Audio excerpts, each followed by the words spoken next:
क्या आपने कभी सोचा कि शव को अकेले क्यों नहीं छोड़ा जाता? हम सब जानते हैं जैसे दिन के बाद रात होता है, ऐसे ही जीवन और मृत्यु भी इस लोक की सच्चाई है। यह अटल सत्य है कि जिसने भी जन्म लिया है उसे एक ना एक दिन धरती लोक को छोड़ना हो। यदि पृथ्वी लोक पर कुछ सच है तो वो केवल मृत्यु है, लेकिन फिर भी हम और आप मौत से डरते हैं और इस सच्चाई को स्वीकार नहीं करना चाहते हैं। और शायद यही वजह है कि मृत्यु से जुड़ी परंपराएं, रीति रिवाज और मान्यताएं हमेशा से लोगों में उत्सुकता और रहस्य पैदा करती। आपने देखा होगा कि हिंदू धर्म में मृत्यु के बाद शव का दाह संस्कार किया जाता है, लेकिन जब किसी की मृत्यु सूर्यास्त के बाद होती है तो आपने गौर किया होगा कि उसके दाह का संस्कार तुरंत नहीं होता। उसे रात भर रखा जाता है और फिर अगले दिन उसका दाह संस्कार होता है। और उसमें भी सबसे दिलचस्प चीज जो आपने देखी होगी वो ये कि शव को कभी भी अकेले नहीं छोड़ा जाता। क्या कभी आपने सोचा कि ऐसा क्यों? शव को अकेले छोड़ना इतना बड़ा जोखिम क्यों माना गया? आज भक्ति बुक के इस स्पेशल वीडियो में हम आपको यही कहानी बताने वाले हैं, जिसके बारे में गरुड़ पुराण में विस्तार से उल्लेख मिलता है। हिंदू धर्म की मान्यताओं में सूर्यास्त के बाद दाह संस्कार मना है। गरुड़ पुराण ये कहता है कि सूर्यास्त के बाद किसी मृत शरीर को अग्नि दी जाए तो उसे मोक्ष की प्राप्ति नहीं है। सूर्यास्त के बाद का समय देवताओं का नहीं बल्कि नकारात्मक शक्तियों का माना गया। इसी वजह से रात में अग्नि संस्कार को अशुभ माना जाता है। यही वजह है कि अगर किसी व्यक्ति की मृत्यु शाम के बाद हो जाए तो उसका शव घर पर रखा जाता है और फिर सुबह होने का इंतजार किया जाता है। दूसरी स्थिति पंचक की होती है। यदि किसी की मृत्यु पंचक काल में होती है तो भी उसका दाह संस्कार तत्काल नहीं किया जाता। पंचक समाप्ति होने पर अग्नि दी जाती है। गरुड़ पुराण के अनुसार पंचक में मृत्यु होने पर सीधे दाह संस्कार करने से परिवार में और 5 लोगों की मृत्यु होने के योग बनते हैं। इसीलिए पंचक में मृत्यु होने पर भी शव को कुछ समय के लिए घर में रखा जाता है, ऐसी मान्यता है। अब सवाल अकेला क्यों नहीं छोड़ाता?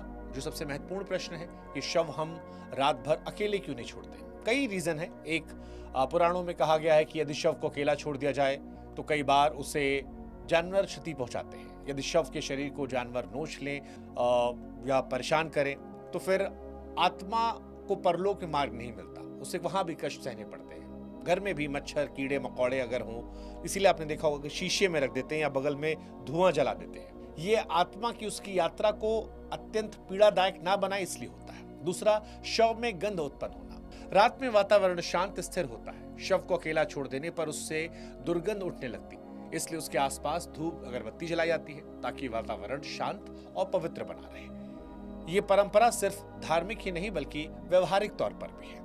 और मुख्य है नकारात्मक शक्तियों का भय। जैसा कि हमने बताया, गरुड़ पुराण स्पष्ट कहता है कि मृत्यु के तुरंत बाद शरीर ऊर्जा से रिक्त हो जाता है। आसपास भटक रहे पिशाच, दुष्ट आत्माएं, नकारात्मक शक्तियां मृत शरीर में प्रवेश कर सकती हैं। यदि शव लंबे समय तक अकेला पड़ा रहा तो उन दुरात्माओं को उस शरीर पर अधिकार जमाने का अवसर मिल जाएगा, जिससे मृत आत्मा के साथ साथ उसके परिवार वालों को भी कष्ट झेलने पड़ सकते हैं। ऐसी मान्यता है।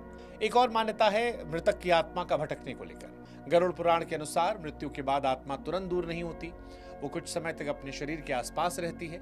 ऐसी मान्यता है कि मृतक की आत्मा अपने परिजनों को देख रही होती है, उन्हें पुकार रही होती है और धीरे धीरे वो ये समझ रही होती है कि वो दुनिया से जा रही है।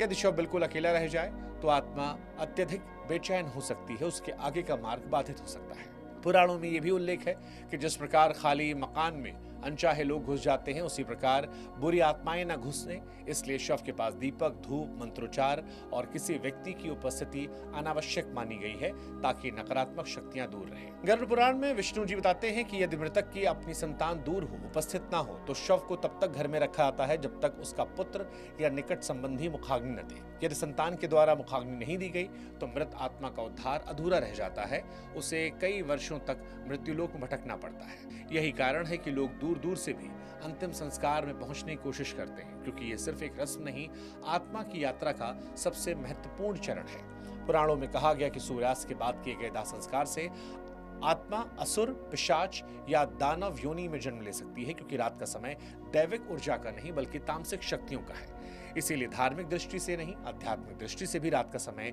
संस्कार के लिए सही समय नहीं माना जाता है। शव के आसपास बैठना एक परंपरा नहीं, ये मृत आत्मा को संरक्षण देने का एक तरीका है।